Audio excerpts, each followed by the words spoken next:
Back now with continuing coverage of the attempted assassination of Donald Trump. While the FBI says they don't know the motive of the shooter, the shooting has brought the discussion about political divisions and violence to the forefront. Kate Snow reports.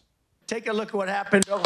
The attempted assassination of former President Trump highlighting the ongoing political polarization in America. I know him. Donald Trump is a loser. Joe, you dumb son of a... Fears now the nation has reached a boiling point. All of us to turn down any kind of the temperature. We all need to take a responsibility to cool things down, to say what we mean, but don't say it mean. Some Republicans have blamed President Biden for Saturday's violence. I do believe that Joe Biden is responsible for the shooting today. Everyone who has called him a fascist, everyone who has called him a threat to democracy. Democrats have long accused former President Trump of using incendiary language while campaigning. Last year, Trump mocked the violent attack on then House Speaker Nancy Pelosi's husband. She's against building a wall at our border, even though she has a wall around her house, which obviously didn't do a very good job. According to a University of Maryland criminologist who's tracked political violence over a 50-year span, incidents have been on the rise since 2016. In recent years, dangerous language coming from politicians and pundits has been amplified by social media.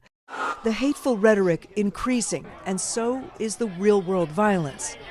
In 2017, a man opened fire at a Republican congressional baseball team practice, wounding then Republican House Majority Whip Steve Scalise.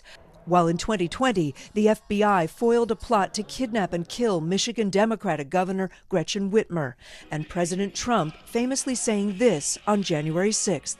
If you don't fight like hell, you're not going to have a country anymore. Congress later impeached Trump for his role in the attack on the Capitol, though former President Trump says he bears no responsibility for the violence that day. And now, the first shooting of a U.S. president since Ronald Reagan was nearly killed more than 40 years ago. Voters across the political spectrum are concerned.